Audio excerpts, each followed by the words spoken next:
Everybody's got their blue feet, save themselves from the lasers, right? Exactly. That's necessary. All right, guys. Well, welcome back. We have been studying Revelation, and we were to chapter 17, where we were talking about the great harlot, this woman who represents this false religious system that's really been around ever since Adam and Eve, whenever Satan shows up and gives them this false religion, right? And it reaches its climax after the true church has been raptured, and those left behind under the support of the Antichrist and the kings that are underneath him, she essentially deceives the world, right? She deceives the world and claims to be a false religion. Now, when we were talking before, we're talking about, she's called Mystery and Babylon the Great. That's the other name for her. And we're going to see in chapter 17, as we've already read those first 10 verses, or up to the 10th verse, about how she is ultimately going to be destroyed. And we're also going to see in the next chapter, chapter 18, how not only is the religious system of Babylon, but also the political and economic system that's also going to be brought up under the Antichrist is also going to be destroyed. Now, where we left off last time, I'm going to go back and just reread a few verses here in Zechariah, talking about why I believe that there is a lot of evidence, and we're going to look at this a lot when we get to chapter 18. There's a lot of evidence biblically that the actual city of Babylon itself will be this political center and this religious center, okay? So we'll go back and talk about that again in Revelation 18, but let's get back to the idea just to get us kind of back in line here. In Zechariah chapter 5, we'll read verse 5 through 11. It says, "Then the angel that talked with me went forth." So Zechariah has an angel speaking with him and said unto me, "Lift up now thine eyes, and see what is this that goeth forth." Now, just for the context, we talked before, in the earlier verses of Zechariah 5, there was a roll that judged the whole earth.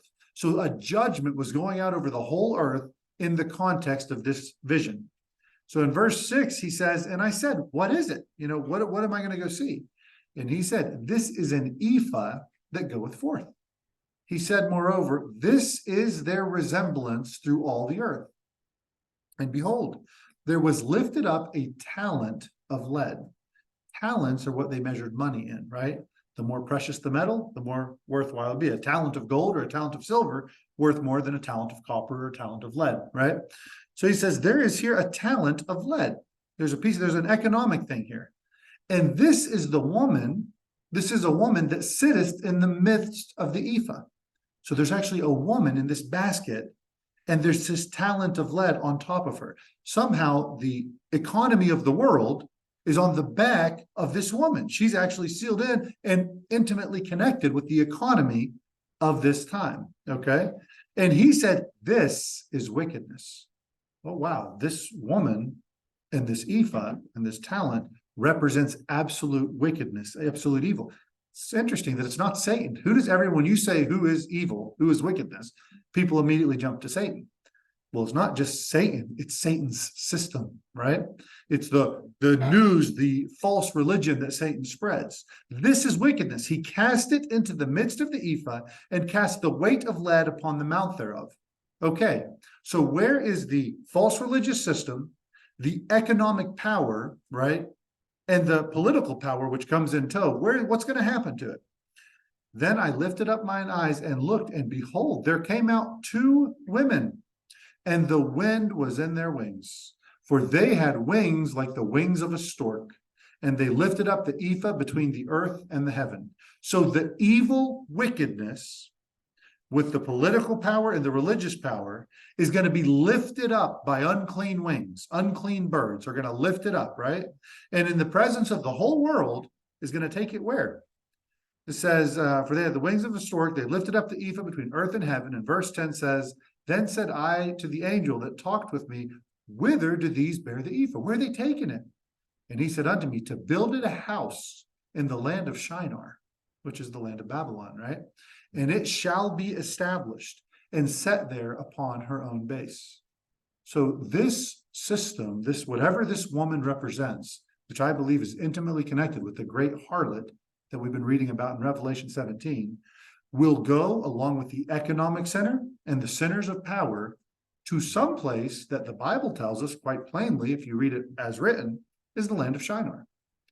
I see this, and we'll talk, like I said, about a whole bunch of other passages that speak of the actual city of Babylon, okay? So we'll come back to that again in Revelation 18. So now we look back at this woman. Now we're going now back to the story of Babylon, okay? And the religious power it was built on. This great harlot, she rode on the beast. And remember, the beast had 10 heads, or 7 heads and 10 horns, right? So we're going to read now from verse 10, what exactly are the sources of power that this world political system was built upon, and that supported this woman, this false religion, okay? Because remember, at the end times, again, just to clarify all this, in the end times, once the rapture of the church happens, all power is consolidated under 10 empires or 10 kings. And those 10 kings willingly yield their power to the Antichrist at first, okay? So under that power, they all then lift up this religious system. So we have a one world government with a one world economy and a one world religion. That's the goal of this new world order that's being organized under the Antichrist. So now we're reading more about the details of that.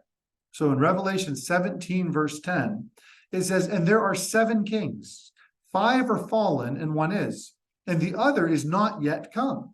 And when he cometh, he must continue a short space. And verse 11 says, and the beast that was and is not, even he is the 8th and is of the 7th, and goeth into perdition. All right.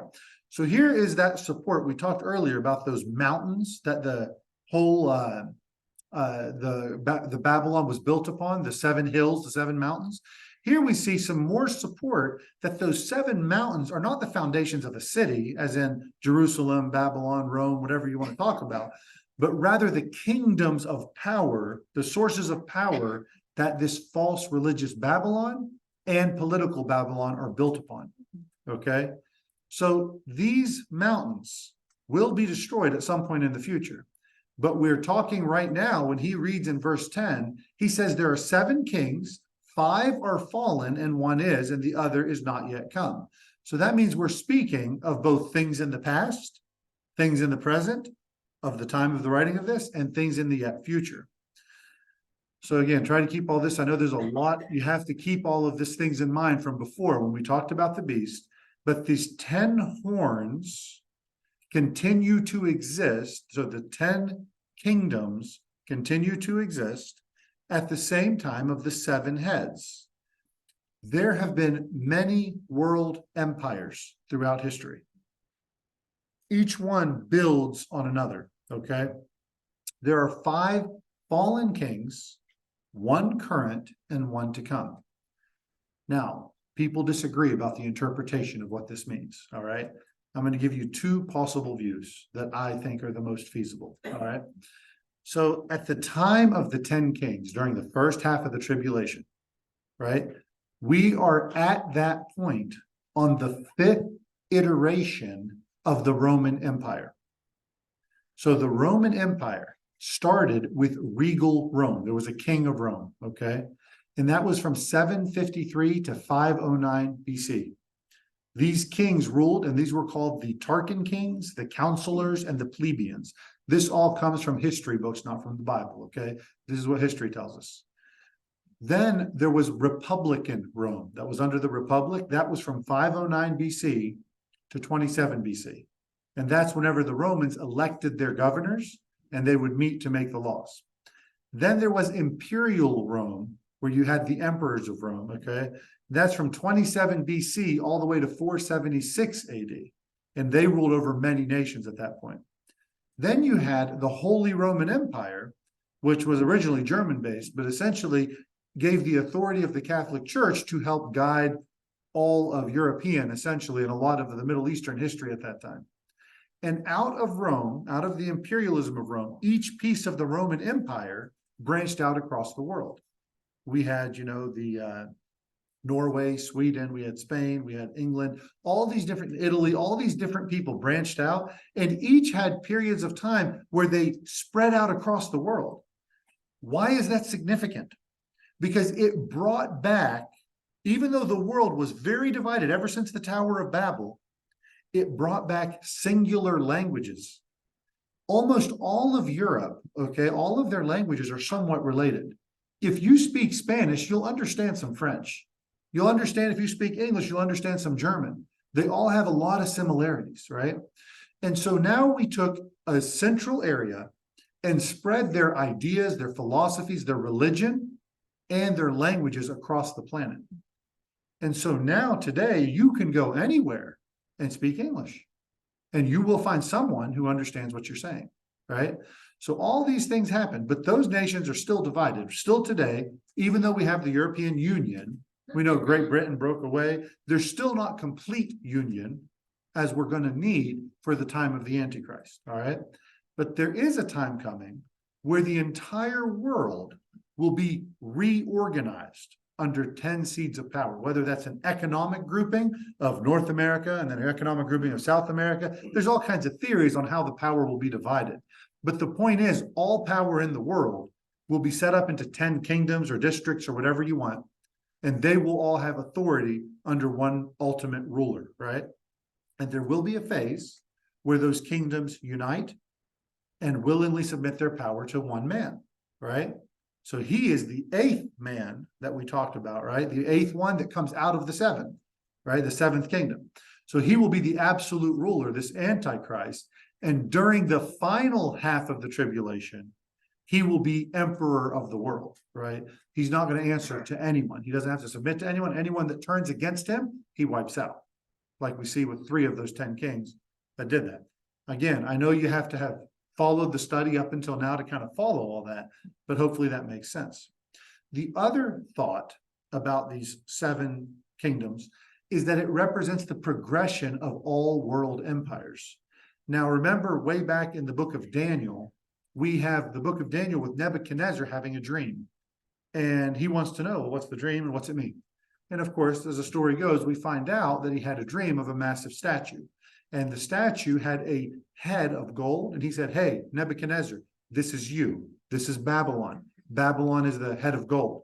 And then, of course, there was the chest of silver, which was the kingdom of Persia, or the Medo-Persian Empire. And then we got to the bronze abdomen, which would be the kingdom of Greece. And then finally, the legs of iron, which would be the kingdom of Rome, right? Now, if that's the case, that's only 4 kingdoms, if anyone kept count there, right? So why do we see that there were 7 kings? Well, we know that before Babylon was a world empire, what was the most powerful world empire that we're aware of during the time of the Exodus? It was a big deal to break Egypt, right? Everyone saw Egypt as the world power because indeed it was. And then out of Egypt, there was another world power who actually controlled Babylon, by the way, which was Assyria, right? It was the Assyrians who was the great world power. And then you see Babylon, Persia, Greece, all of which have fallen, leaving the Roman Empire, which still stands today, but it's in pieces, right? So it's all in pieces. And then one day it will be reformed or brought back together as a new Roman Empire, okay, recongealed. So 5 have fallen, those 5 previous empires, and 1 remains. And there is one that's yet to come. So both of these ideas are both, I believe, accurate on how we're going to see the progression of this. But the kingdom of the reformed Roman Empire doesn't last long because it can't hold together. That's when it talks about the toes of clay and the toes of iron, and the 2 don't mix, so they don't hold together. But we see that they're the final kingdom, the 8th that comes out of them, gets absolute dominance for some degree of time before Jesus comes and wipes him and his armies out. So that's where it brings us to verse 11. It says, and the beast that was and is not, even he is the 8th and is of the 7 and goeth into perdition. So the Antichrist is the final leader of the world empires. He comes out of the world empires, and ultimately, what's his fate? He's going to go into judgment. So the book of Daniel says that it was the people of the prince that will come that's going to destroy the temple. Well, the people that destroyed the temple was the Roman Empire, right? What particular nationality those particular soldiers are from, we don't know. But we know that it was the Roman Empire that ultimately led to the destruction. That comes from Daniel 9:26, says, after 62 weeks shall Messiah be cut off, but not for himself. And the people of the prince that shall come shall destroy the city and the sanctuary. And the end thereof shall be a flood, and unto the end of the war, desolations are determined. And guess what? There's been desolation and will continue to be till the end of the war. What war? We're about to talk about it, right? This is the final war. And the one who goes into perdition, again, perdition, that definition of that term is just the state of eternal judgment. We call it the lake of fire, right? So then we get to verse 12 and 13. He says, and the 10 horns which thou sawest are 10 kings. We don't have to guess what the 10 horns are, which have received no kingdom as of yet, but receive power as kings 1 hour with the beast. These have one mind and shall give their power and strength unto the beast. I love how this vision interprets itself, right? He gets an explanation as to what happens.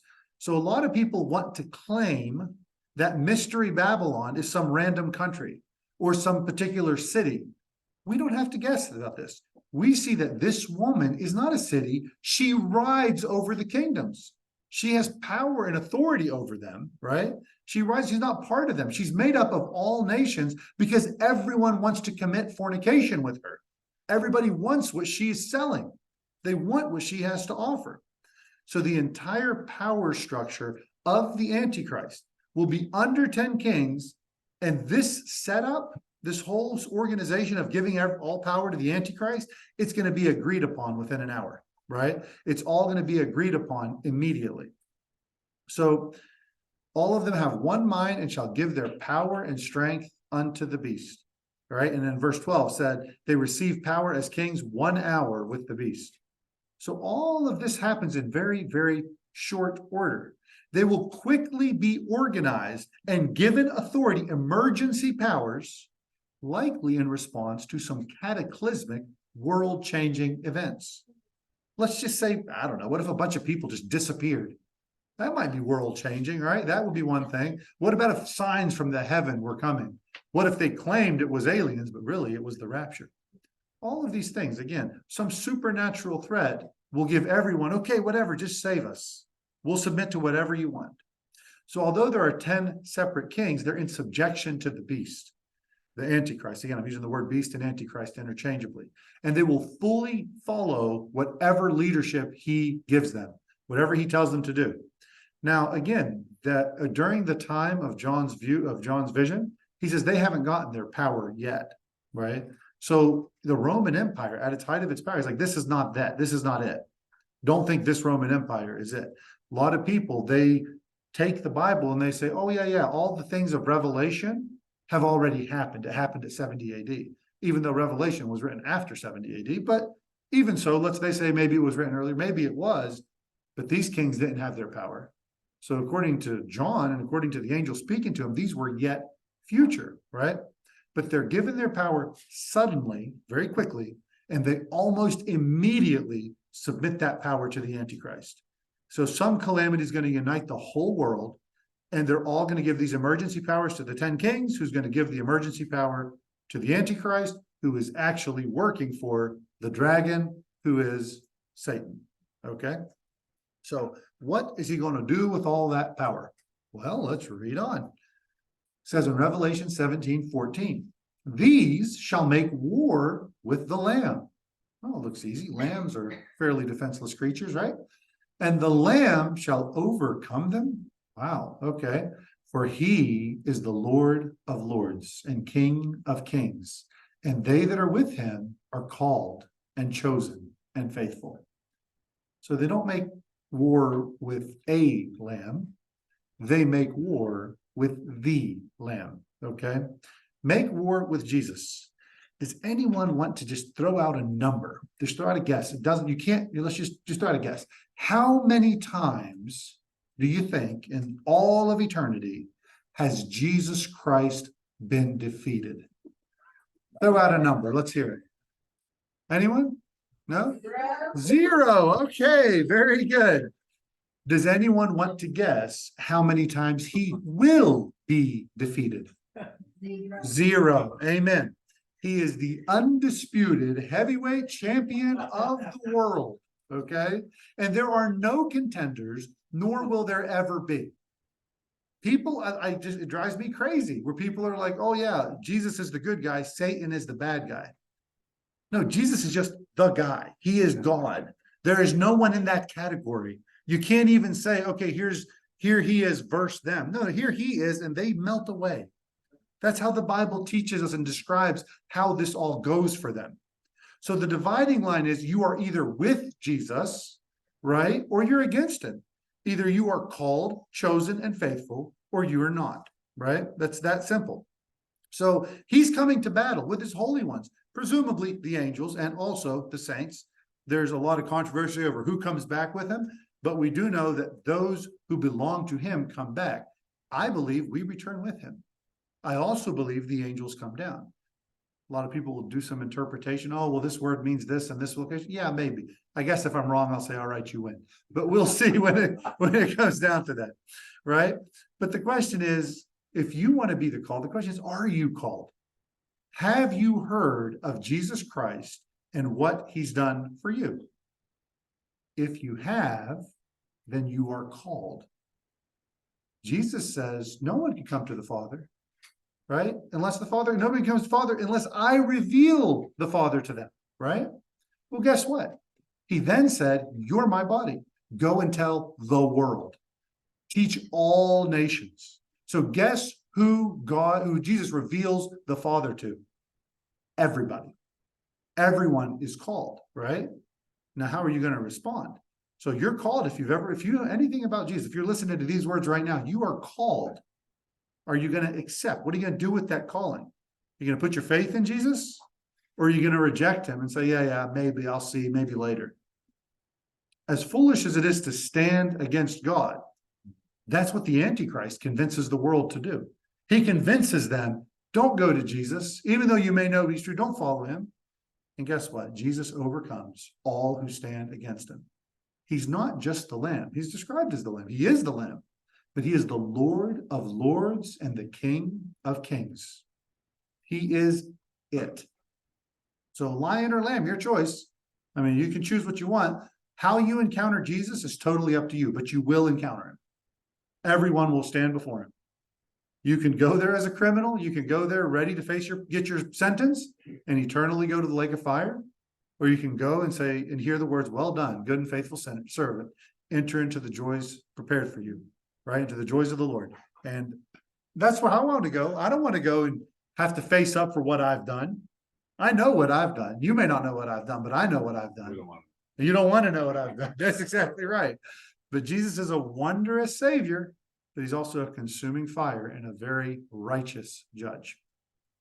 All right, so then we get to verse 15. It says, and he saith unto me, the waters, so now this woman's on the waters, says, the waters which thou sawest, where the horse sitteth, are peoples and multitudes and nations and tongues.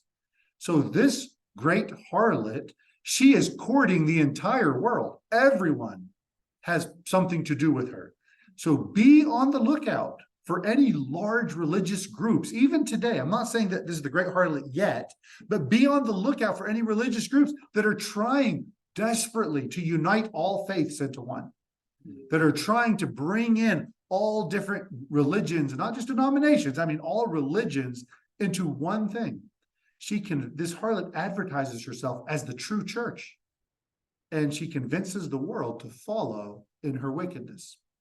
Now, in the next chapter, we're also going to see how the main goal of both religious Babylon, right, and political Babylon is to become rich, to enrich themselves, right?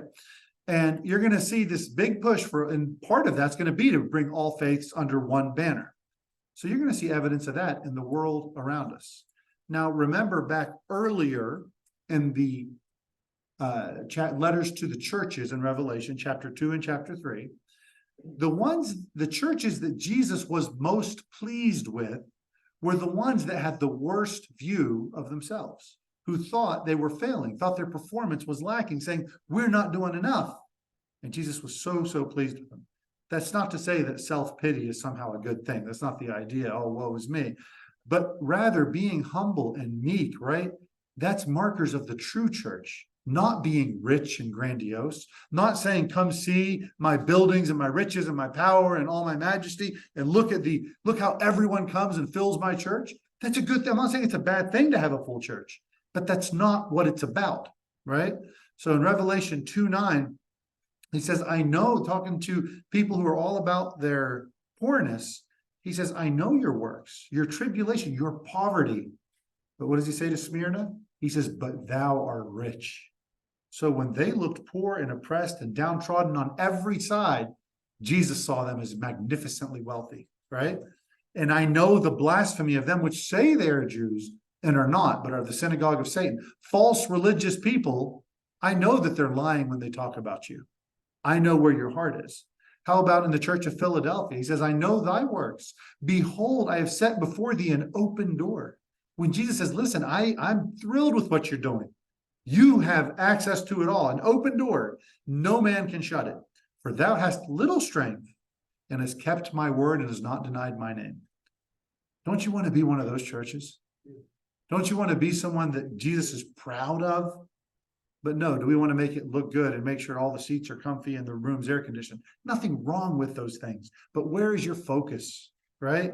What are you looking for? The glory of us, the glory of our buildings, or the glory of God, the glory of Jesus Christ? So we see where Jesus wants this focus. So then we get to verse 16 down through 18. It says, and the 10 horns which thou sawest upon the beast, these shall hate the whore, and shall make her desolate and naked, and shall eat her flesh and burn her with fire. For God hath put it in their hearts to fulfill his will, and to agree and give their kingdom unto the beast, until the words of God shall be fulfilled. And the woman which thou sawest is that great city, which reigneth over the kings of the earth. Now you're going to see a slight difference between this chapter and the next chapter. In this chapter, those kingdoms, they are the ones who turn on this woman. The Antichrist turns on this woman. But in the next chapter, when the other Babylon, the city Babylon is destroyed, whatever this Capitol building is, we'll talk about later, everyone mourns her loss. Here, they're happy to see her destroyed, right? Verse 16 through 18. So the kingdoms that were under the rule of the false church turn against the church.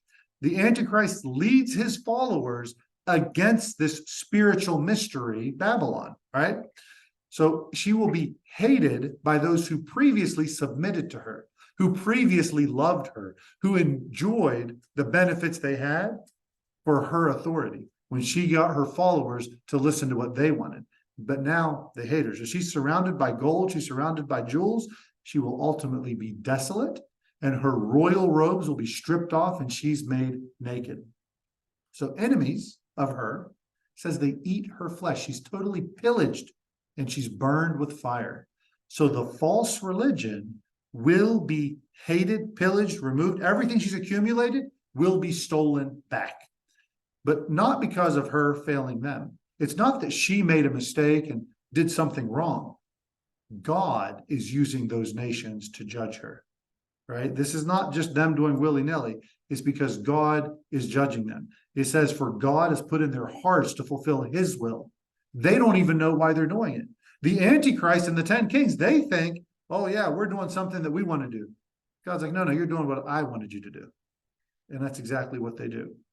So in summary, when the church, the true church, has been removed, when the bride of Christ is no longer on this earth, you have a lot of people left behind and the tribulation begins.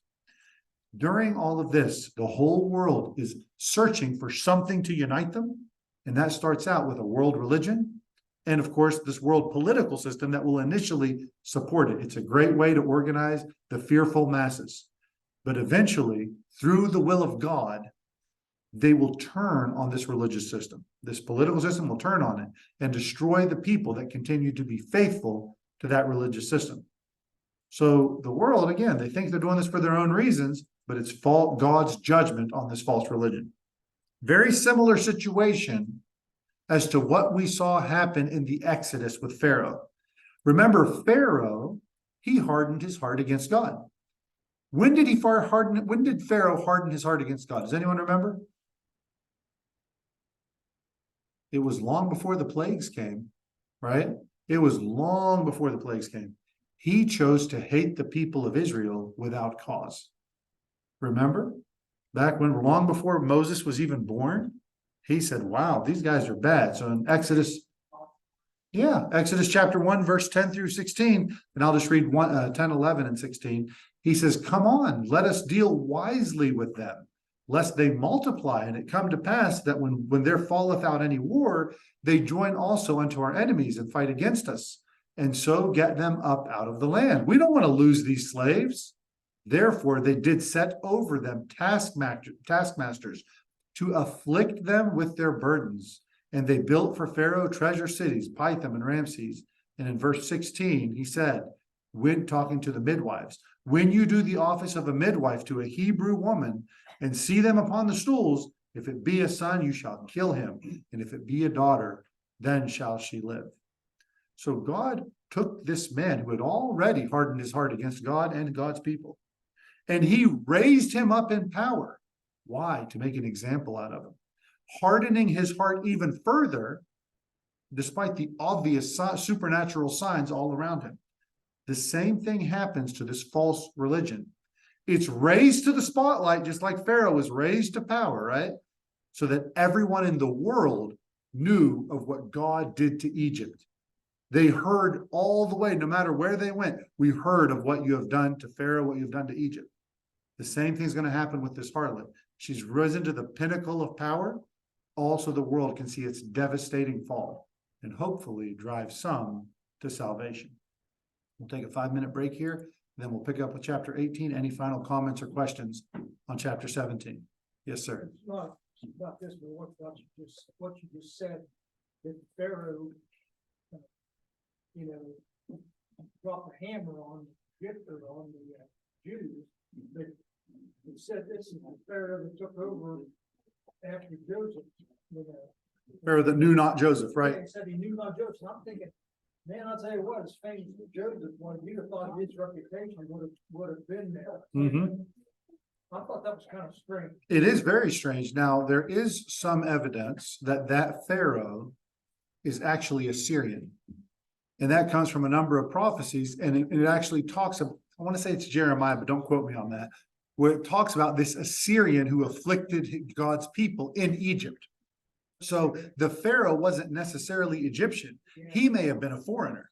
So it was almost like he was worried that these Jews may turn on him or their group in the future. Now, again, that's speculation. We don't have all the details of that from history. But the point being that he is a Pharaoh that not only knew not Joseph, but maybe did not want to know of Joseph. He wasn't interested. You would think if this Hebrew people, this massive faction in this country that you're ruling, you'd want to know how they got there. Kind of strange he'd intentionally not know, being he's the ruler, but I think it was by choice. Anyways, we'll stop there and we'll pick up in a few minutes. They talked about